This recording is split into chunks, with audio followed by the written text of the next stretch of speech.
우리 옆 사람에게 환한 미소를 지으며 한번 인사하겠습니다. 주의 은혜가 항상 함께 하시기를 바랍니다. 오늘 이 시간에는 내 삶에 부흥이 필요할 때, 내 삶에 부흥이 필요할 때라는 제목으로 하나님의 말씀을 전하도록 하겠습니다. 미국의 대통령이 취임을 하게 되면 가장 먼저 빠뜨리지 않고 가장 먼저 취하는 행동 하나가 있다고 합니다. 그것은 성경책 위에 손을 얹고 국민들 앞에서 선서를 하는 것입니다. 그런데 더 놀라운 사실은 바로 그 다음 순서입니다. 대통령은 취임석상에서 성경책 위에 선서를 하고 난 다음에 자신의 정치 철학과 국가의 비전을 품은 성경의 중요한 한 구절을 선택해서 TV를 보는 국민들 앞에 그것을 낭독을 한다고 합니다. 예를 들어 미국 초대 대통령이었던 조지 워싱턴은 창세기 49장 22절을 낭독했습니다. 요셉은 무성한 가지 곧 샘 곁에 무성한 가지라 그 가지가 담을 넘었도다. 1933년 대공황 당시 프랭클린 루즈벨트 대통령은 고린도전서 13장 13절을 낭독했습니다. 그런즉 믿음, 소망, 사랑 이 세 가지는 항상 있을 것인데 그 중에 제일은 사랑이라. 그렇다면 여러분들에게 한 가지 질문을 드리겠습니다.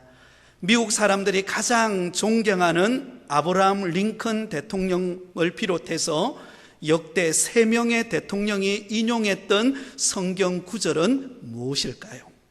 힌트를 드린다면 오늘 본문의 말씀입니다. 바로 오늘 저와 여러분이 읽었던 역대하 7장 14절 말씀입니다. 자, 그렇다면 여러분, 왜 이처럼 여러 명의 미국의 대통령이 취임을 하면서 자신의 정치 철학과 국가의 비전을 선포하면서 그들이 펼쳐 읽었던 성경 구절이 역대하 7장 14절이었을까요?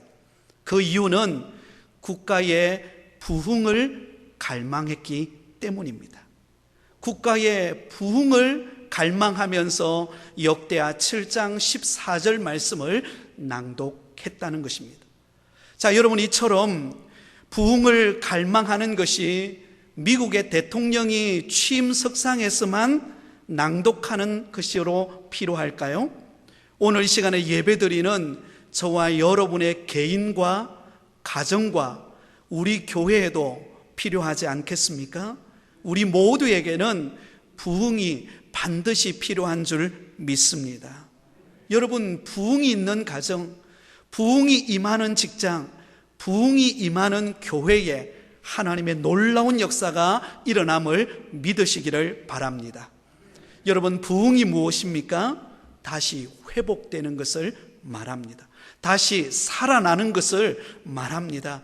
마치 에스겔서 37장에 나오는 마른 뼈들이 살아나는 환상처럼 흩어졌던 마른 뼈들이 생기가 돋고 그리고 활력이 넘쳐서 강한 군대로 바뀌어진 것처럼 여러분, 시들어버렸던 우리의 영혼이, 메말라버렸던 우리의 삶이 변화되어서 부흥을 경험하고 하나님의 위대한 영적 강한 군대로 일어나서 주님 맡겨주신 사명을 감당하는 것, 그것이 우리의 꿈인 줄 믿습니다.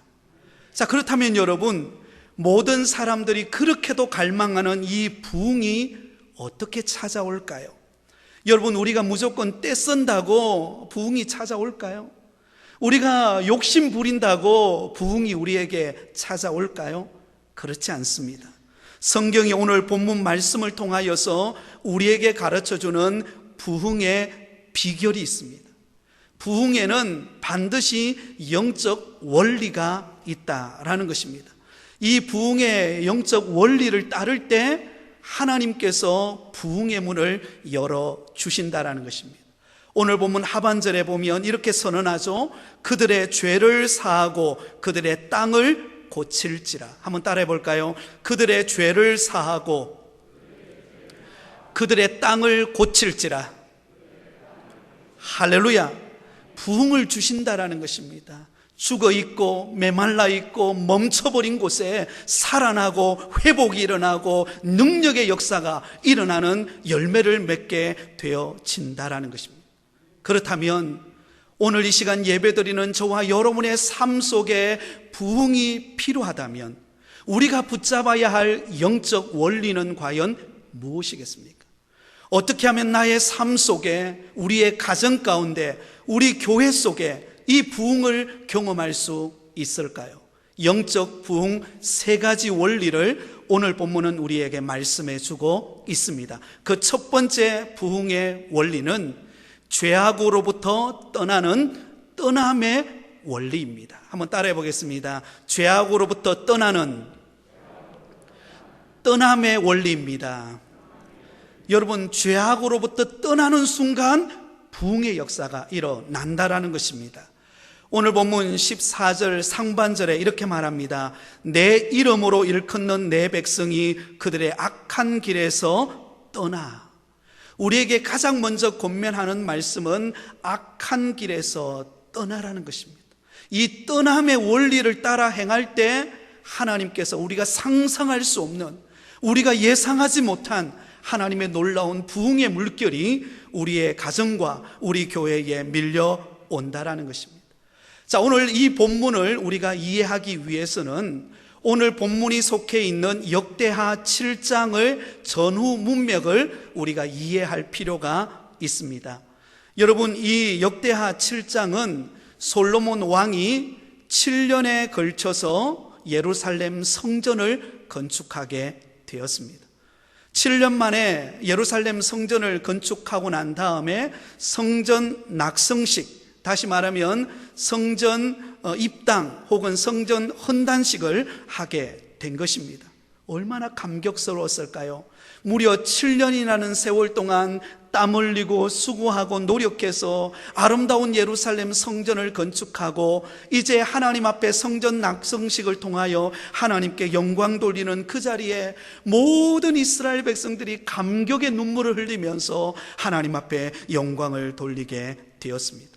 여러분, 이때 하나님께 드린 제물만 하더라도요 엄청났습니다. 소가 22,000마리, 양이 12만 마리였습니다. 레위 사람들은 악기를 연주하고 제사장들은 무리 앞에서 나팔을 불고 7일 동안 축제의 분위기였습니다.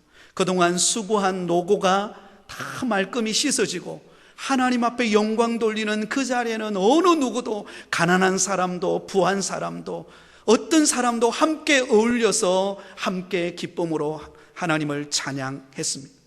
여러분, 누구보다도 가장 감격했던 사람이 누구일까요? 바로 솔로몬 왕이었습니다. 이 솔로몬 왕은 그의 아버지 다윗이 성전을 건축하고 싶었지만 하나님이 허락하지 않으셨고 그 꿈을 드디어 솔로몬 왕이 이루게 되었습니다. 그러면서 솔로몬 왕은 이 모든 것이 하나님께서 형통케 해 주심으로 이런 은혜를 입게 되었다고 하나님 앞에 기쁨의 영광의 고백을 하게 되었습니다. 그러자 하나님께서 그날 밤에 솔로몬 왕에게 나타나셔서 흐뭇한 마음으로 솔로몬 왕에게 이렇게 말씀합니다. 12절입니다. 내가 이미 내 기도를 듣고 이곳을 택하여 내게 제사하는 성전을 삼았으니. 16절입니다. 이는 내가 이미 이 성전을 택하고 거룩하게 하여 내 이름을 여기에 영원히 있게 하였음이라. 내 눈과 내 마음이 항상 여기에 있으리라. 여러분, 얼마나 놀랍고 감격스러운 하나님의 음성입니까? 내 눈과 내 마음이 항상 이곳에 머물겠다. 솔로몬 왕과 이스라엘 백성들이 무려 7년이라는 세월 동안 그렇게 정성을 다하여 건축했던 그 아름다운 성전에 하나님께서 그의 마음과 그의 눈을 그곳을 향하여서 늘 지켜주시겠다. 사랑하는 성도 여러분, 오늘 이 시간 예배드리는 저와 여러분의 삶 속에 우리 하나님이 언제나 함께 하셔서 우리를 향한 마음과 우리를 향한 사랑을 우리에게 충만하게 채워주심을 믿으시기를 바랍니다. 그런데 여러분, 이런 은혜를 입은 것으로 감격했습니다. 그런데 문제가 무엇입니까? 하나님을 예배하는 아름다운 성전을 완공해 놓았지만, 만일 지금부터 이스라엘 백성들의 마음과 그의 삶에 있어서 하나님을 떠나버린다면 어떤 결과가 찾아올까요? 그렇게 아름다운 성전을 지어놓고 감격하고 찬양하고 기뻐했지만 이제부터가 중요한데, 지금부터 하나님을 더 가까이 하고 예배하고 하나님의 은혜를 구해야 되는 이스라엘 백성인데, 만일 그렇지 않고 하나님을 떠나버린다면 어떤 결과가 찾아옵니까? 아무리 화려한 성전을 지어놓았다 하더라도 그들의 삶에 진정한 부흥과 안정은 추구할 수 없다라는 것입니다. 죄악의 길을 떠나지 않고는, 하나님을 떠났던 삶으로부터 돌이키지 않고는 진정한 부흥을 경험할 수 없음을 강조해 주기 위하여 오늘 본문의 말씀을 전해주고 있다라는 것입니다. 그래서 오늘 본문의 말씀은 역대하서의 가장 핵심이 되는 구절입니다.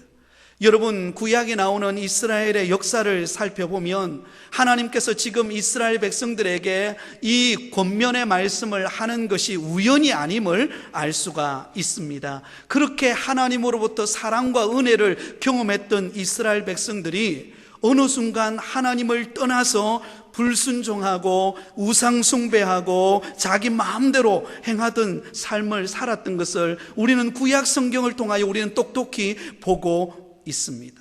그러므로 하나님께서 솔로몬 왕에게, 그러므로 이 아름다운 성전을 건축해 놓은 것으로 만족하지 말고 날마다 자신의 삶을 되돌아보면서 악한 길에서 떠남으로 부흥을 경험하라고 말씀하고 있는 것입니다.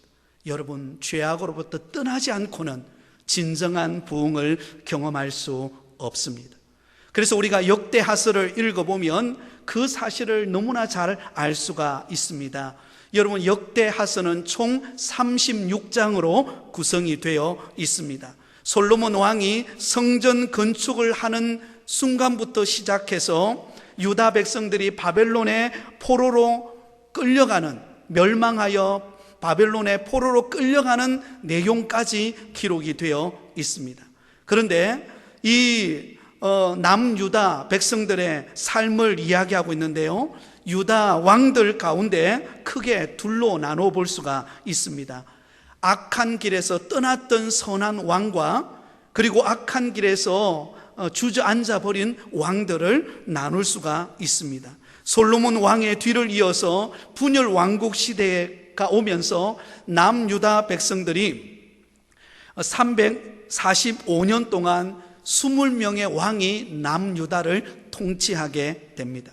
그런데 그들 가운데 악한 길에서 떠났던 유다의 선한 왕들은 8명의 왕이 있었습니다. 그 중에 우리가 대표적인 사람만 꼽으라면 여호사밧, 우시야, 히스기야, 요시야 왕을 예를 들 수가 있을 것입니다. 그런데 나머지 12명의 왕은, 르호보암으로부터 시작해서 나머지 12명의 왕은 악한 길에 사로잡혀서 하나님을 떠나서 우상을 숭배하고 죄악을 쫓아 살았던 것을 말씀하고 있습니다. 결국은 이 일로 인하여서 하나님께서 남유다 백성들에게, 하나님께서 죄악 가운데 빠져버린 그들에게 가뭄과 전염병과 주변국들의 침략을 통하여서 이스라엘 백성들, 남유다 백성들에게 그들의 마음을 고난 가운데 밀어넣으시는 것을 볼 수가 있습니다. 여러분, 하나님께서 이들이 미워서 그렇게 하셨을까요? 그러지 않습니다. 악한 길에서 돌이키라고, 하나님께로 돌아와서 하나님만을 섬기고 하나님의 말씀의 법을 따라 살라고 그렇게 하셨던 것입니다. 그러므로 여러분, 우리의 삶 속에 진정한 부흥을 경험하려면 가장 먼저 우리의 삶을 돌아보면서 죄악 가운데 빠져있는 우리의 삶을 돌이켜서 그 죄악의 길에서 떠남으로 말미암아 참된 믿음을 회복하는 우리 성도들이 되실 수 있기를 예수님의 이름으로 축원드립니다. 여러분, 우리가 처음 예수님을 믿었던 때를 한번 생각해 보시기 바랍니다. 우리가 예수님을 믿고 가장 먼저 했던 일이 무엇입니까? 하나님 앞에 회개하는 일이었습니다. 자신의 과거의 삶을 돌아보면서 하나님 앞에 철저하게 회개하는 일부터 시작했습니다. 그래서 아마 여러분들 가운데 많은 분들이 예수님을 믿고 과거에 지나왔던 자신의 잘못들이 마치 필름이 지나가듯이 자신의 죄악들을 자복하고 회개하고 하나님 앞에 그렇게 무릎 꿇었던 그때 순간이 아마 여러분들이 기억이 날 것입니다. 그런데 우리가 예수님을 믿고 처음 예수님을 믿고 회개했던 때만 회개하는 것이 아니라 우리가 믿음으로 살아감이지만 그러나 여전히 내 마음속에 죄악과 또 불의와 하나님의 말씀을 떠난 나의 삶을 점검하고 돌이켜보면서 우리는 언제나 하나님 앞에 회개하며 하나님께로 나올 수 있는 믿음의 성도들이 되어야 할 줄 믿습니다. 여러분, 자동차에도 보면은요, 엔진 오일 교환이라는 게 있습니다. 우리가 어느 정도 킬로수를 차를 사용하고 나면 반드시 엔진 오일을 교환해 주어야 합니다. 왜냐하면 이 엔진 오일을 교환하지 않으면 거기에는 모든 불순물들이 들어오면서 탁해집니다. 탁해지게 되면 차를 운행할 때에 굉장히 어려움을 겪게 되는 것이죠. 그래서 빨간불이 켜집니다. 엔진 오일을 교환하라고.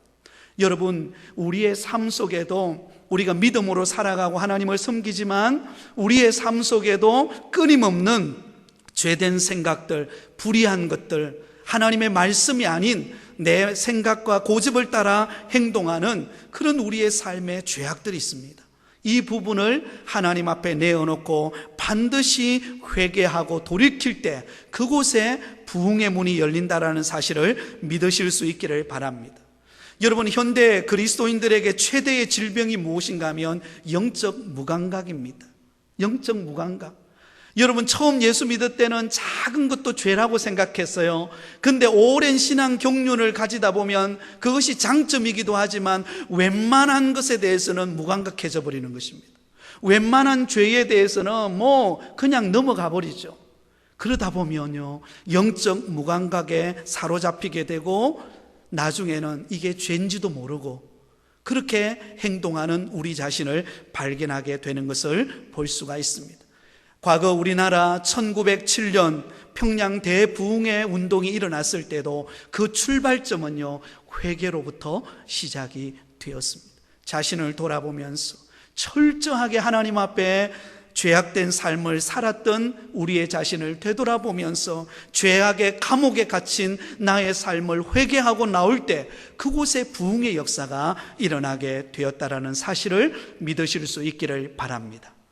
영국의 작가 조지 엘리엇이라고 하는 사람이 우리 모든 사람에게는 5가지의 감옥이 있다라고 말했습니다. 이 5가지 감옥에 얽매이게 되면 나도 모르는 사이에 은혜를 잃어버리고 믿음을 잃어버리고 메말라진다라는 것입니다. 첫 번째는 자기 사랑의 감옥이 있다고 합니다. 자기 사랑의 감옥이라고 하는 것은 자기 중심적인 사고를 가지는 것입니다. 그래서 내 생각, 내가 원하는 것, 내 방법대로 살아가는 거예요. 다른 사람을 신경 쓰지 않는 겁니다. 다른 사람에게 상처를 주고 다른 사람의 마음을 아프게 하고 다른 사람에게 어려움을 주면서도 그것을 못 느끼고 자기만을 위하여 사는 사람, 자기 사랑의 감옥에 갇혀 있는 사람이라는 것입니다. 두 번째는 근심의 감옥이 있습니다. 근심하며 염려하는 것입니다. 하나님을 온전히 신뢰하지 못하고 늘 근심하고 걱정하고 그게 매여가지고 하루하루를 낙심하며 살아간다라는 것입니다. 세 번째는 향수의 감옥이 있습니다. 이 향수의 감옥이라고 하는 것은 과거에 발목 잡힌 상태를 말합니다. 항상 과거에 대한 생각에 집착하는 겁니다. 내가 왕년에 이랬는데, 내가 10년 전에는 좋았는데, 그러면서 늘 죄책감에 사로잡혀 있는 모습, 향수의 감옥에 갇힌 모습입니다. 네 번째는 선망의 감옥에 있다고 합니다. 하나님께서 나에게 주신 것에 대하여 감사하지 못하고 남과 비교하고 열등감을 가지며 스스로 위축되어지는 상태, 이게 선망의 감옥입니다. 마지막 5번째는 이거는 가장 지독한 감옥 중에 하나라고 말할 수 있는데요, 정오의 감옥이 있다고 합니다. 시기하고 질투하고 누군가를 미워하여서 보복하고 싶은 마음, 늘 그게 사로잡혀서 용서하지 못하는 마음의 상태, 이 상태가 정오의 감옥인데요, 이 5가지 감옥 가운데 어느 하나 것에 딱 걸리게 되면은요, 우리 안에 진정한 은혜와 부흥을 경험하지 못하고 늘 그게 넘어져서 낙심하고 절망한다라는 것입니다. 아마 여러분 이사를 하거나 아니면 집에서 서랍장을 정리하다 보면 어떻습니까? 버려야 할 것들이 참 많이 우리가 쌓아두고 있다는 것을 경험하게 될 것입니다. 그러다 보면 지저분하고 혼란스럽고 정돈이 되지를 않는 것입니다. 그래서 여러분, 우리는 자주 주님 앞에 나올 때마다 내 자신을 되돌아보면서 하나님의 거룩한 말씀의 거울 앞에 내 마음의 서랍을 열어서 나의 삶 속에 여전히 죄악으로 가득 차 있는, 욕심으로 가득 차 있는, 내 생각과 내 방법을 따라 살아가고 있는 죄에 대하여 하나님 앞에 철저하게 회개함으로 주 앞에 나아가는 믿음의 성도들이 되시기를 예수님의 이름으로 축원드립니다. 두 번째, 한 걸음 더 나아가서 영적 부흥의 원리는 스스로 낮추는 낮춤의 원리입니다. 한번 따라하겠습니다. 스스로 낮추는 낮춤의 원리입니다. 자, 오늘 14절을 다시 한 번 더 보시면 이렇게 말합니다. 내 이름으로 일컫는 내 백성이 그들의 악한 길에서 떠나 스스로 낮추고, 스스로 낮추는 이 낮춤의 원리를 따를 때 그 사람에게 부흥이 찾아온다라는 것입니다. 다른 말로 말하면 겸손의 덕목을 말합니다. 여러분, 겸손이 무엇일까요? 겸손은 나 자신이 누구인가를 자각하는 것입니다. 여러분, 나 자신은 누구입니까? 창조주 하나님이 지으신 피조물임을 기억하실 수 있기를 바랍니다. 이것은 하나님과 나와의 질적인 차이를 말합니다. 하나님이 창조주이시고 우리는 그 하나님이 만든 피조물이라는 것입니다. 그렇기 때문에 우리는 어떤 상황 속에서도 우리는 겸손해야 합니다. 야고보서 4장 10절에 주 앞에서 낮추라, 그리하면 주께서 너희를 높이시리라. 베드로전서 5장 6절에 그러므로 하나님의 능하신 손 아래서 겸손하라, 때가 되면 너희를 높이시리라. 할렐루야. 여러분, 우리가 하나님이 만든 피조물임을 알고 오늘도 하나님의 은혜 속에 살아가는 믿음의 사람이라는 것을 알면요, 교만할 수가 없는 것입니다. 하나님 앞에 늘 겸손하고 누구를 대하든지 나를 낮추고 다른 사람을 높이고 다른 사람을 세워주는 겸손한 성도가 되는 것입니다. 겸손한 마음을 가진 사람, 성경에는 그렇게 말하죠. 마음이 가난한 자는 천국이 저희의 것이며, 겸손한 마음을 가지고 살아가고 섬기는 자에게 하나님이 위에서 부어주시는 엄청난 은혜와 축복이 있다라고 말씀하고 있습니다. 역대하 12장을 보면 솔로몬의 아들이었던 르호보암이 통치하던 시대의 이야기가 나오고 있습니다. 그때만 하더라도 이 남유다는 견고하고 굉장히 강력한 힘을 가지고 있었습니다. 하지만 점점 나라가 부강해지고 점점 잘 살게 되니까는요, 그때 교만해지기 시작했습니다.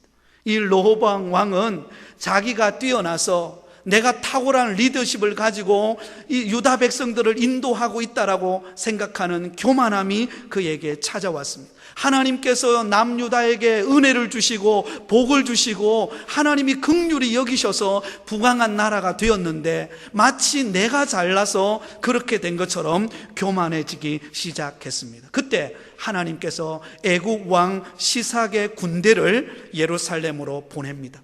그때 애국 왕 시삭이 끌고 왔던 군대 숫자만 하더라도 병거가 1200대, 마병이 6만 명이 마치 구름대와 같이 남유다를 점령하기 시작했습니다. 바로 그때에 스마야라고 하는 사람이 하나님의 책망하는 말씀을 이 르호보암 왕에게 전합니다. 너희가 나를 버렸으므로 나도 너희를 버려 시삭의 손에 넘겼노라.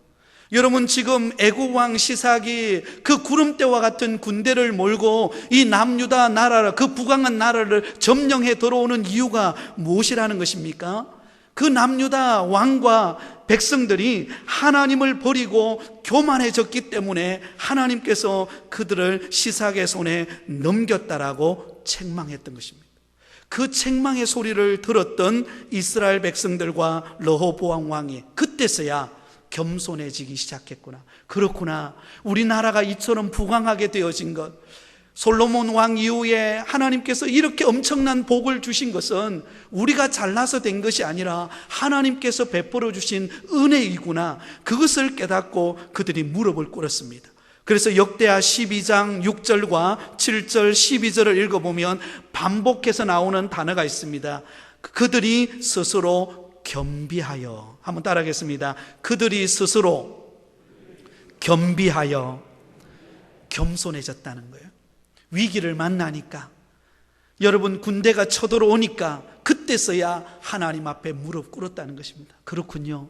우리나라가 이처럼 부강할 수 있었던 것, 이렇게 우리가 잘 살게 되어진 것, 하나님의 전적인 은혜임을 이제서야 알았습니다. 하나님, 우리를 불쌍히 여겨주셔서, 우리를 향하여서 책망하시는 하나님, 우리를 긍휼히 여겨주셔서 이 애국왕 시삭의 군대로부터 우리를 건져달라고, 그들이 무릎 꿇고 회개하고 그들이 겸손해지기 시작했을 때 하나님께서 어떻게 하십니까? 그들을 향하여 내리려고 했던 그 노를 돌이켜 주셨습니다. 그들을 건져주셨어요. 할렐루야.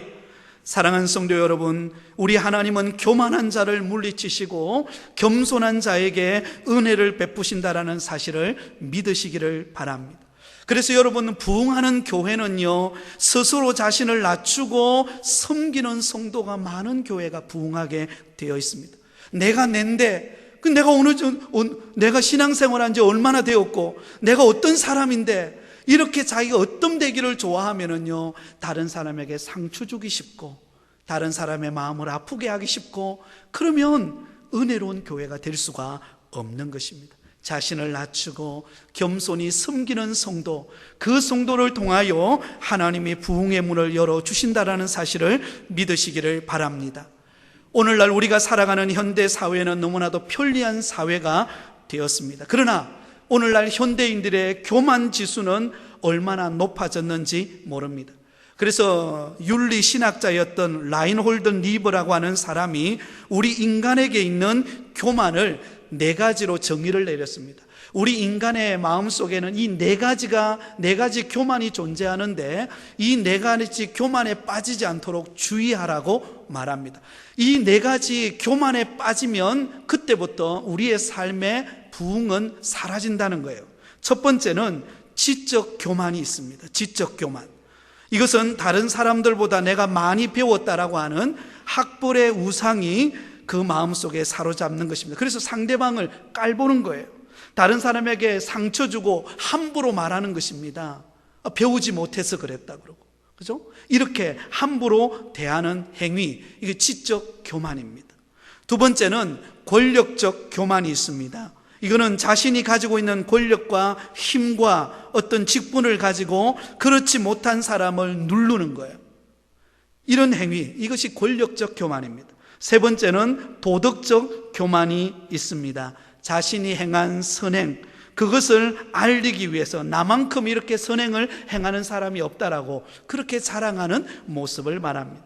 그리고 네 번째는 영적 교만이 있습니다. 남들보다 내가 더 많이 기도하고, 남들보다 더 많이 성경 읽고, 남들보다 더 성경 공부하고 더 많이 봉사한다, 그것을 은근히 드러내려고 하는 이 영적 교만이 있을 수 있다는 것입니다. 그러나 여러분, 부흥하는 교회는요 그렇지 않아요. 더 많이 섬기지만 처음 섬기는 것처럼 자기를 낮추는 것입니다. 그리고 다른 사람을 높이는 거예요. 우리가 신앙생활한 것이 오래되었지만 이제 갓 들어오는 성도들을 마치 주님을 대하듯이, 마치 예수님을 대하듯이 그 사람에게 전심을 다해서 섬겨주고 기도해주고 따뜻한 말로 격려해주고, 그렇게 낮아진 자리로 내려가서 섬겨주는 그 교회에 아름다운 소문이 퍼져가고, 그런 교회에 하나님께서 부흥의 문을 열어주심을 믿으시기 바랍니다. 사랑하는 성도 여러분, 우리의 신앙의 연륜이 깊어갈수록 우리의 직분이 하나님이 더 큰 은혜를 주셔서 직분을 주시면 주실수록 더 낮아져서 다른 사람을 섬기고 겸손히 다가가는 따뜻한 성도들이 되실 수 있기를 예수님의 이름으로 축원드립니다.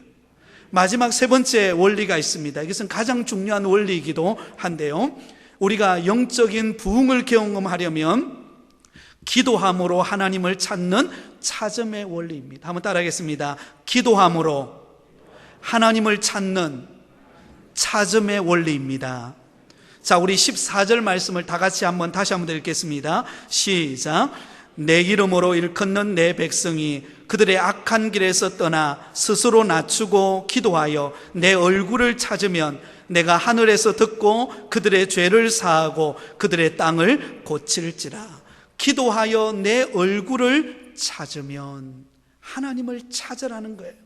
여러분, 내 자신이 하나님 앞에 부끄러운 죄악을 깨닫고 자복했다면, 그리고 겸손히 나를 낮추어서 나라는 존재가 하나님이 그 창조하신 피조물이라는 사실을 깨닫고 나를 낮추었다면, 이제부터는 하나님을 찾으라는 것입니다. 하나님께 부르짖으라는 것입니다. 하나님께 도움을 요청하라는 것입니다. 그러면 고난의 때, 위기의 때, 절망의 때에 우리 하나님이 우리를 도우셔서 회복의 역사, 치유하는 역사, 하나님께서 부흥시키시는 은혜의 역사가 나타나게 되어진다라는 사실입니다. 역대하 20장에 보면 유다 제4대 왕이었던 여호사밧 왕, 그는 선한 왕이었습니다. 언제나 힘들 때마다 하나님을 의지했던 왕이었습니다. 이 여호사밧 왕이 그의 나이 35세가 되었을 때에 그가 유다 왕으로서 25년을 치리하던 때였습니다. 그런데 어느 날 갑자기 모압과 암몬과 마온 사람 연합군을 형성해서 남유다를 침공해 들어오게 된 것입니다. 절체절명의 위기를 만난 거예요.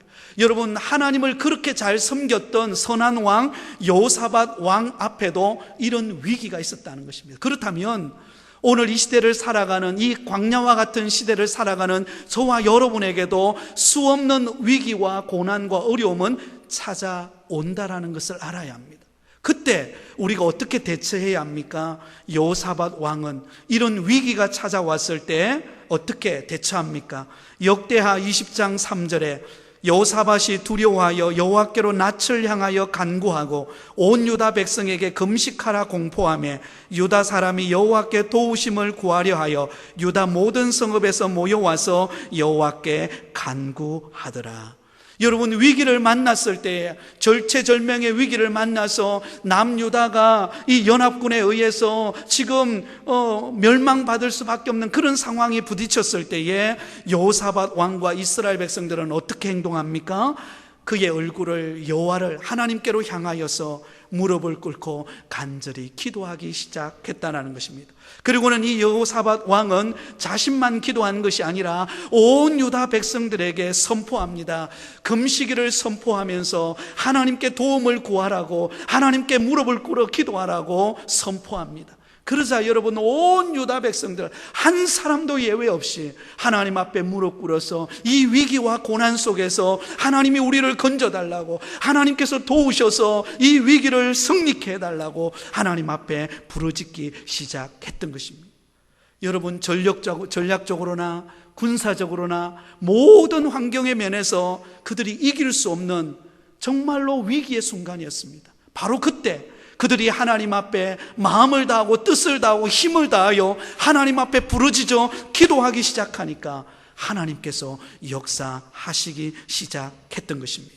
하나님께서 여호사밧 왕에게 지혜를 줍니다. 지난주에도 말씀을 드렸지만 찬양대에게 거룩한 예복을 입히고 가장 먼저 군대 앞에 세우고는 하나님을 찬양하면서 나아가라고 말합니다. 그리고는 뒤에는 군대의 찰과 강을 들은 군사들이 뒤를 쫓았습니다. 그리고는 찬송하면서 기도하면서 앞으로 나아가니까는요, 놀랍게도 싸우지도 않았는데 자중질환이 일어나서 자기들끼리, 연합군을 형성한 자기들끼리 서로 죽이고 서로를 향하여 창칼을 겨누다가 스스로 멸망함으로 결국은 남유다 여호사밧이 이끄는 이스라엘이 승리하게 되었습니다. 할렐루야. 그 비결이 무엇입니까? 하나님께 전적인 도움을 구하고 엎드렸을 때 하나님께서 역사하셨다는 거예요. 사랑하는 여러분, 오늘 저와 여러분에게 고난의 문제가 있고 육신의 아픔의 문제가 있고 경제적인 어려움이 있고 교회적으로도 여러 가지 우리가 풀어가야 될 많은 숙제가 있을 때 우리가 할 일이 무엇입니까? 하나님 앞에 무릎 꿇고 기도하는 것입니다. 할렐루야. 마음을 합하고 뜻을 합하고 힘을 합하여 하나님께 도움을 구하고 하나님의 얼굴을 찾고 하나님 앞에 나와서 합심으로 기도하고 가정에서 기도하고 교회에서 기도하고 차를 타고 가면서도 기도하며 하나님의 도우심을 구할 때 우리 하나님은 그 기도의 소리를 들으시고 교회를 회복시키시고 할렐루야, 가정을 회복시키시고 할렐루야, 성도들의 아픔과 연약함과 경제적인 문제, 수많은 문제를 돌파할 수 있는 지혜를 하나님께서 우리에게 주신다라는 사실을 결코 잊지 마시기를 바랍니다. 여러분, 이 역대하서가 어떻게 끝나는지 아십니까? 역대하서가 36장으로 구성되어 있는데 마지막 역대하 36장 23절은 회복으로 끝을 맺고 있습니다. 36장 23절에 바사왕 고레스가 이같이 말하노니 하늘의 신 여호와께서 세상 만국을 내게 주셨고 나에게 명령하여 유다 예루살렘의 성전을 건축하라 하셨나니 너희 중에 그의 백성된 자는 다 올라올지어다. 너희 하나님 여호와께서 함께 하시기를 원하노라 하였더라. 아멘. 여러분, 이스라엘 백성들이 선한 왕 아닌 악한 왕들이 하나님을 떠나서 그들이 하나님을 떠날 때 그 땅에 하나님이 채찍을 내리신다 그랬죠. 그래서 바벨론의 포로로 끌려가게 합니다. 그곳에서 70년이라는 세월 동안 이스라엘 백성들은 모진 고통과 수많은 위기를 경험합니다. 그런데 그 고난의 시절 70년이 지나고 난 다음에 하나님께서 그들을 회복시킵니다. 왜냐하면 그 고난의 세월 70년 동안 자신들을 돌아보고 하나님 앞에 회개하고 겸손해졌기 때문입니다. 이제는 하나님이 도움이 아니면 우리는 아무것도 할 수 없는 존재라는 것을 깨달았을 때 그때 하나님이 그들을 어떻게 하십니까? 회복하세요. 본국으로 돌아오게 하고 이전에 그 화려했던 예루살렘 성전을 아니라 이제는 스룹바벨 성전, 성전을 지어서 남은 자로서 하나님 앞에 경배하는 회복의 사람들로 이끄시는 그 은혜의 말씀이 역대하 마지막 36장에 기록이 되어 있습니다. 사랑하는 성도 여러분, 우리 모두에게는 부흥이 필요합니다. 육신적인 아픔, 경제적인 어려움, 교회적인 난제, 우리가 풀어갈 수 있는 길은 무엇입니까? 그곳에 부흥이 임해야 합니다. 부흥이 임하기 위해서는요, 먼저 내 자신을 되돌아보면서 철저하게 하나님 앞에 회개하시기 바랍니다. 지난날 내가 섬기지 않고 말만 하고 불평만 했던 내 자신 회개하시기 바랍니다. 그리고 하나님 내게 직분 주셨지만 그 직분 앞에 충성하지 못하고 행동했던 내 삶을 회개하시기 바랍니다. 그리고 하나님 앞에 나를 철저하게 낮추어서 이전에는 내가 인정받기를 원했고 이전에는 내가 어뜸되기를 좋아했다면 이제는 철저히 낮아져서 이제 갓 예수 믿은 사람처럼 이제 예수님 만나서 설레임을 안고 교회당 문을 열고 와서 자리에 앉기만 해도 내 눈에 눈물이 쏟아났던 그때 그 순간을 회복하면서 사랑으로 섬기시고 알아주든 알아주지 않든 그 자리에서 헌신하며 묵묵히 그 일을 감당하는 그 겸손함의 자리로 내려갈 때 주님 은혜 주실 줄 믿습니다. 그리고 여러분, 우리에게는 많은 필요들이 있습니다. 육신적인 고침 받기를 사모하고 경제적인 어려움의 필요들이 있고 교회적으로도 할 일이 많습니다. 여러분, 하나님이 저를 이곳에 보내실 때 얼마나 큰 비전을 주셨는지 모릅니다. 그 비전을 앞으로 여러분들과 계속 나누게 될 것입니다. 그런데 그 비전을 이루어가는 길에 있어서는요, 우리 인간적인 방법으로는 절대로 이룰 수 없습니다. 전적인 하나님의 은혜와 도우심이 있어야 할 줄 믿습니다. 그러려면 저와 여러분이 마음이 합하여져서 하나님 앞에 기도하는 열정들이 회복되어야 합니다. 반드시 부흥하는 교회는요, 기도의 소리가 다릅니다. 찬송의 소리가 다르고요, 섬기는 열정이 다릅니다. 이런 은혜가 저와 여러분에게 회복되어서 우리 교회를 통하여 여러분의 가정을 통하여 하나님이 주시는 놀라운 부흥을 경험하는 하나님의 역사를 체험하는 우리 모든 성도들이 되실 수 있기를 예수님의 이름으로 축원드립니다.